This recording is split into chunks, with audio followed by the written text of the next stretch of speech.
Hello दोस्तों, Manisha classes point में आप सभी का स्वागत है।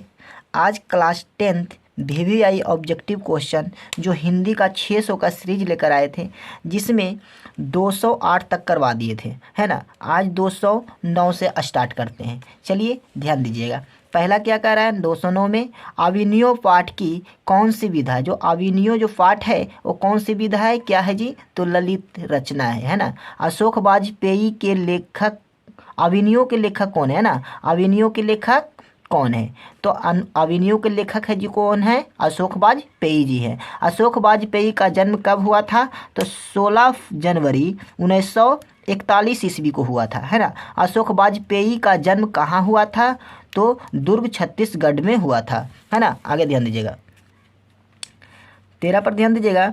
अशोक वाजपेयी कहाँ के मूल निवासी थे, तो मध्य प्रदेश की। अशोक वाजपेयी की माता और पिता का क्या नाम था, तो माता का नाम निर्मला देवी और पिता का नाम परमनंद वाजपेयी, है ना। परमनंद वाजपेयी और माता का नाम निर्मला देवी और पिता का नाम परमनंद वाजपेयी। आगे ध्यान दीजिएगा, 15। अशोक वाजपेयी ने अपनी प्रारंभिक शिक्षा कहाँ से शुरू किए थे, तो गवर्नमेंट हाई सेकेंडरी स्कूल से, है ना। Government higher secondary school, government higher secondary school से क्या किए थे, अशोक वाजपेयी जी शिक्षा का शुरुआत किए थे। आगे ध्यान दीजिएगा, अशोक वाजपेयी ने एमए कहाँ से किए थे, तो दिल्ली से, है ना। किसके लगभग 3 दर्जन मौलिक और संपादक कृतियां प्रकाशित हुई, तो अशोक वाजपेयी जी की।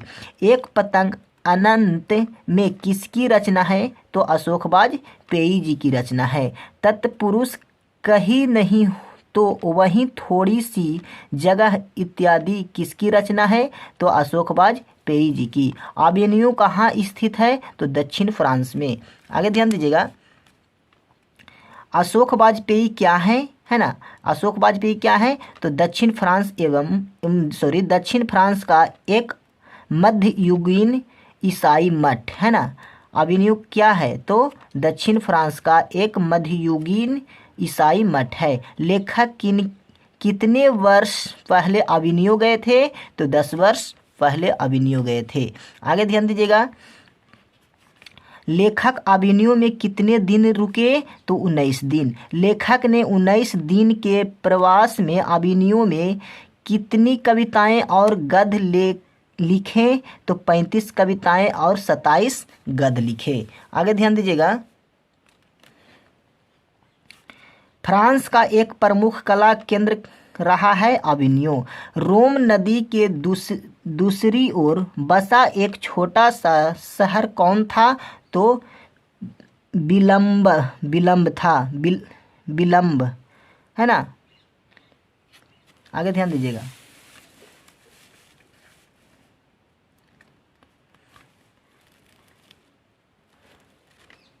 विलनव क्या है जी, विलनव है क्या, एक छोटा सा गांव था। विलनव एक छोटा सा गांव था। आगे ध्यान दीजिएगा, अशोक वाजपेयी अवेन्यू साथ ले गए थे, तो हिंदी का टाइपराइटर, कुछ पुस्तकें और कुछ संगीत के टैप्स, है ना।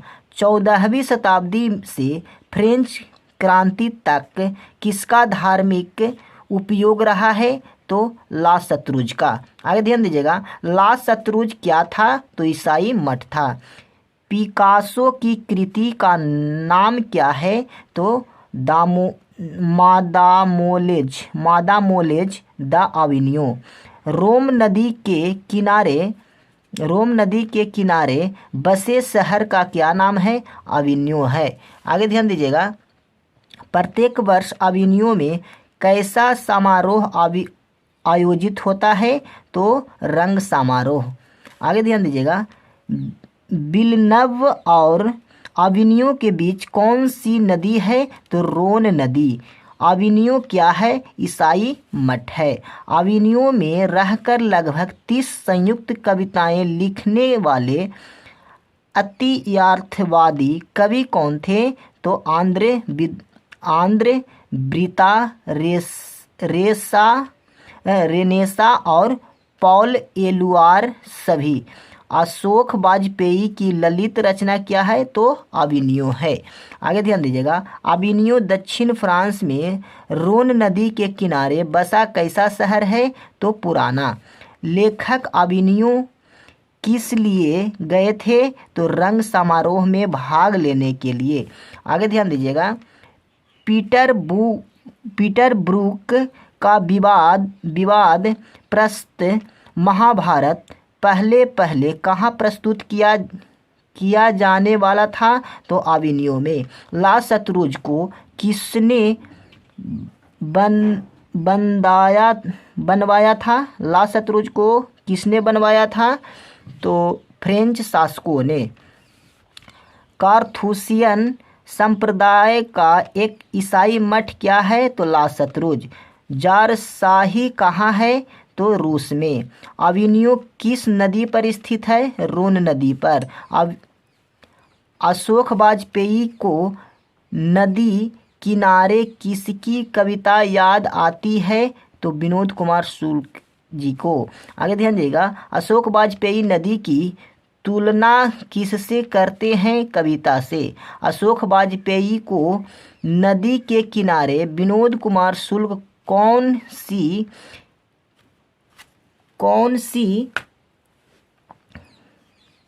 अशोक वाजपेयी को नदी के किनारे विनोद कुमार शुक्ल की कौन सी कविता याद आती है?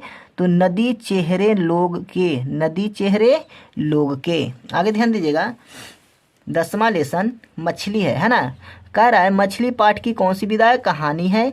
मछली पाठ के लेखक कौन है? विनोद कुमार शुक्ल जी हैं। विनोद कुमार शुक्ल का जन्म कब हुआ था? 1 जनवरी 1937 ईस्वी को। आगे ध्यान दीजिएगा,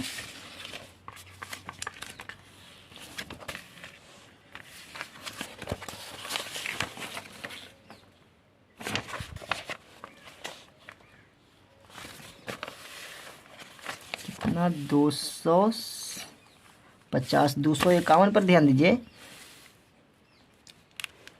विनोद कुमार शुक्ल का जन्म कहाँ हुआ था? तो राजनांदगांव में छत्तीसगढ़। राजनांदगांव में छत्तीसगढ़। विनोद कुमार शुक्ल की किस विश्वविद्यालय के एसोसिएशन प्रोफेसर थे? तो इंदिरा गांधी कृषि विश्वविद्यालय। नौकर की कमीज किसकी उपन्यास है? विनोद कुमार शुक्ल की। पेड़ पर कमरा और महाविद्यालय किसकी 2 प्रसिद्ध कहानी है? तो विनोद कुमार शुक्ल की। विनोद कुमार शुक्ल को रघुवीर सहायक स्मृति पुरस्कार कब मिला था? 1997 ईस्वी में। आगे ध्यान दीजिएगा, विनोद कुमार शुक्ल को साहित्य अकादमी पुरस्कार कब मिला था? 1990 में। मछली कहानी किस कहानी संग्रह से लिया गया है? महाविद्यालय से। लेखक के घर मछली कौन खाता था? उसके पिता खाते थे। पिताजी ने बाजार से कितनी मछलियाँ लाई थी? तो 3 मछलियाँ। पिताजी द्वारा बाजार से लाई गई 3 मछलियों में कितनी मछली मरी थी? तो 1 मछली। आगे ध्यान दीजिएगा, मछली के लिए मसाला कौन पीस रही थी? तो माँ। लेखक को मछली खाने से किसने माना किया था? माँ ने। मछली को कौन काट रहा था? तो भंगू। आगे ध्यान दीजिएगा, मछली छूते हुए कौन हिचक रहा था? तो संतू। बच्चे मछली लेकर कहाँ घुस गए? तो पतली गली में। आगे ध्यान दीजिएगा, बच्चे के मन में मछली के प्रति क्या अभिलाषा थी? तो एक मछली को कुएं में छोड़कर बड़ा करने की। किसने कहा था मरी हुई मछली की आंखों में परछाई नहीं दिखती? तो दीदी ने। आगे ध्यान दीजिएगा, मछली की तरह कौन तड़प रही थी? तो दीदी। मछली कहानी में दीदी का प्रेमी कौन था? तो नरेन। पिताजी ने भंगू से किसके हाथ तोड़ने के लिए कहा? तो नरेन का। अरे अरे कहता हुआ संतू के पीछे कौन भागा? तो भंगू। मोहरा नदी शहर से कितनी है? तो 3 मील। घर में कौन हल्की हल्की सिसकियाँ ले रही थी? तो दीदी। पूरे घर में कैसे रही थी पूरे घर में कैसे गंदा रही थी, तो मछलियों से गंध, है ना, गंदा लिख दिया है, गंध होगा, कैसे गंध, है ना, कैसे गंध आ रही थी, तो मछलियों की आ रही थी, है ना। लेखक अपने पिता से क्या मांगना चाहता था, तो मछली। मछली कहानी में किस वर्ग का जीवन वर्णित है, तो मध्यम वर्ग का। आगे ध्यान दीजिएगा, खरीदे गए मछली में कितनी मछलियां जिंदा थी, तो 2 मछली। आगे ध्यान दीजिए, पिताजी किससे नाराज थे, तो नरेंद्र से नाराज से। संतु किस कहानी का पात्र है, तो मछली। परिवार के किस सदस्य ने मछली जैसे समानता दिखाई पड़ी, तो दीदी को, है ना। महाविद्यालय नामक कहानी संग्रह किसकी रचना है, तो विनोद कुमार शुक्ल को। मछली किस प्रकार की कहानी है, तो मनोवैज्ञानिक। संतु मछली लेकर क्यों भागा, कुएं में छोड़ने के लिए। संतु भीगने से बचने के लिए कहाँ खड़ा हो गया था, मकान के नीचे। आगे ध्यान दीजिएगा, लेसन 11 नौबत खाने में इबादत, है ना। नौबत खाने में इबादत पाठ की कौन सी विधा है, व्यक्तिगत चित्र, है ना। नौबत खाने में इबादत पाठ के लेखक कौन है, यतीन्द्र मिश्र हैं। यतीन्द्र मिश्र का जन्म कब हुआ था, तो 1977 ईस्वी में। यतीन्द्र मिश्र का जन्म कहाँ हुआ था, अयोध्या उत्तर प्रदेश में। यतीन्द्र मिश्र ने हिंदी भाषा और साहित्य में एमए किस विश्वविद्यालय से किया, तो लखनऊ विश्वविद्यालय। आगे ध्यान दीजिएगा, किस लेखक को राजीव गांधी एकता पुरस्कार रजा पुरस्कार, हेमंत स्मृति कविता पुरस्कार, ऋतुराज सम्मान पुरस्कार आदि से सम्मानित किया गया, तो यतीन्द्र मिश्र को। बिस्मिल्लाह खां क्या बजाते थे, तो शहनाई बजाते थे। बिस्मिल्लाह खां का जन्म कब और कहाँ हुआ था, तो बिहार डुमराव 1916 ईस्वी में हुआ था। बिस्मिल्लाह खां के परदादे कौन थे, तो उस्ताद सलार हुसैन। और सुशीर वाद्य यंत्र में शाह की उपाधि किसे है, तो शहनाई को। बिस्मिल्लाह खां नमाज में क्या मांगते थे, तो मालिक एक सुर वक्त दे। बिस्मिल्लाह खां के साथ मुस्लिम धर्म का कौन सा पर्व जुड़ा है, तो मुहर्रम। बिस्मिल्लाह खां जब भी कहीं प्रोग्राम करने को किस ओर मुंह करके शहनाई बजाते थे। बिस्मिल्लाह खां जब भी कहीं प्रोग्राम करते तो या प्रत्यय हो जाएगा, थोड़ा टाइपिंग में मिस्टेक हुआ है, ध्यान दीजिएगा। करते तो किस ओर मुंह करके शहनाई बजाते थे, तो विश्वनाथ और बालाजी मंदिर की दिशा की ओर। संस्कृति की पाठशाला क्या है, कहाँ में है, तो काशी में, है ना। बिस्मिल्लाह खां का मतलब क्या होता है, बिस्मिल्लाह खां की शहनाई। बिस्मिल्लाह खां को मिल चुका है भारत रत्न, है ना। बाबा विश्वनाथ और बिस्मिल्लाह खां एक दूसरे के थे पूरक, है ना। आगे ध्यान दीजिएगा,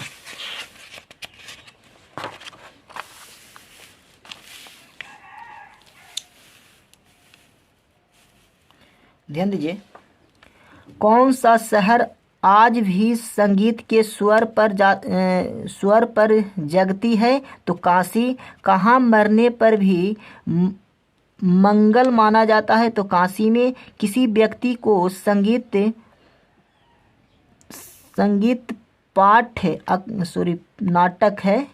नाटक अकादमी पुरस्कार, पहला भूषण पुरस्कार और भारत रत्न से बनाया गया, मतलब सम्मानित किया गया, तो किनको किया गया था, बिस्मिल्लाह खां जी को। नौबत खाने में इबादत पाठ के केंद्र में कौन है, तो बिस्मिल्लाह खां है। इबादत का अर्थ क्या होता है, उपासना, है ना। इबादत का अर्थ क्या होता है, उपासना होता है। बिस्मिल्लाह खां का संबंध किससे है, तो शहनाई से है। फटा सुर न बक्से लुंगिया का क्या आज फटी तो कल सिल जाएगी। उपयुक्त कथा किसका है? तो बिस्मिल्लाह खां का। शास्त्रों में आनंद कानन के नाम से प्रतिष्ठित है काशी, है ना। नौबत खाने का अर्थ क्या होता है? तो प्रवेश द्वार के ऊपर मंगल ध्वनि बजने का स्थान। आगे ध्यान दीजिएगा। नौबत खाने में इबादत पाठ में लेखक ने किसका व्यक्तिगत चित्र प्रस्तुत किया? तो बिस्मिल खां का। बिस्मिल खां के बचपन का नाम क्या था? कमरुद्दीन अमरुद्दीन। उस्ताद बिस्मिल खां को रियाज के लिए कहाँ जाना पड़ता था?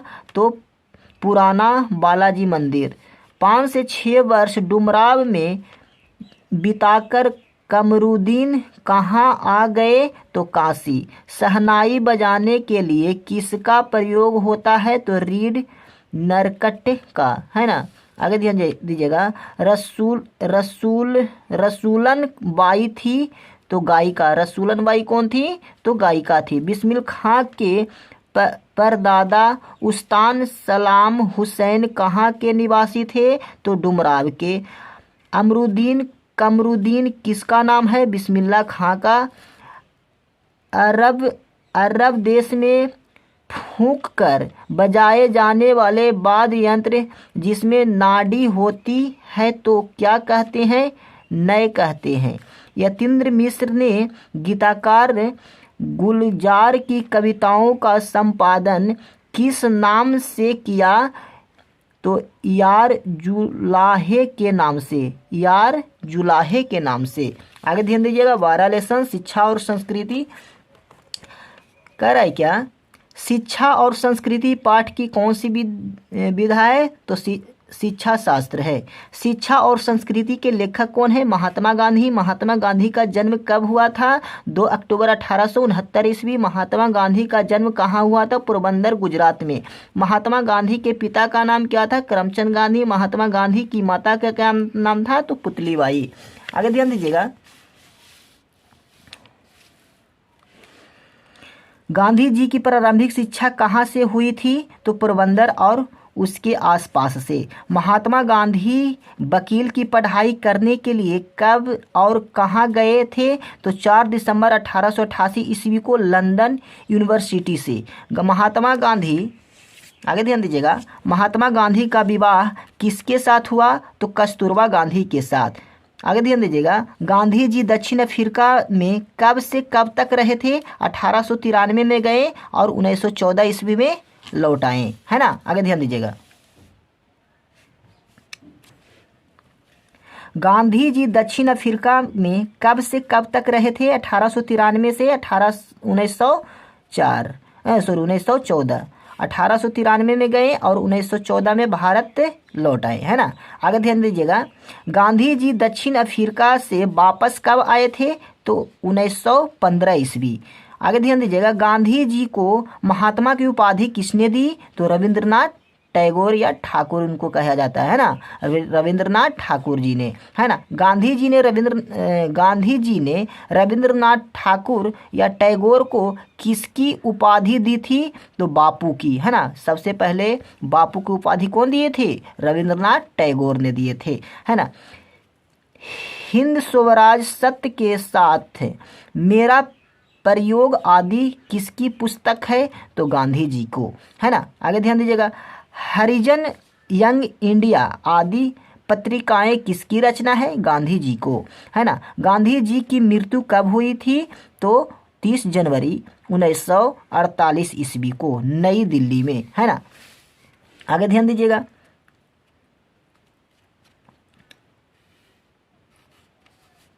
गांधी जी की स्मृति में गांधी जी के स्मृति में हम कौन सा दिवस मनाते हैं? अहिंसा दिवस। बापू कहकर कृतज्ञ राष्ट्र किन्हें याद करता है? तो महात्मा गांधी जी को। आगे ध्यान दीजिएगा। अंतर्राष्ट्रीय स्तर पर अहिंसा दिवस कब मनाया जाता है? 2 अक्टूबर को। अंग्रेजों के खिलाफ अहिंसा का पहला प्रयोग गांधी जी ने कहाँ किया? दक्षिण अफ्रीका में किया। महात्मा गांधी जी के अनुसार उदास हुआ बढ़िया शिक्षा क्या है? तो जो अहिंसक प्रतिरोध हो। आध्यात्मिक शिक्षा से गांधी जी का क्या तात्पर्य है? हृदय की शिक्षा। कौन चाहते थे कि सभी घरों की संस्कृति की हवा उनके घर के पास बहती रहते हैं? तो गांधी जी। तो आगे ध्यान दीजिए, शेक्सपियर किस भाषा के कवि हैं? तो अंग्रेजी। टॉल्स्टॉय कौन थे? तो रूसी लेखक। मेरा धर्म कैद खाने का धर्म नहीं, यह किसका कथन है? तो महात्मा गांधी जी को। मेरा धर्म कैद खाने के धर्म नहीं, यह पंक्ति किस शीर्षक पाठ में है? तो शिक्षा और संस्कृति।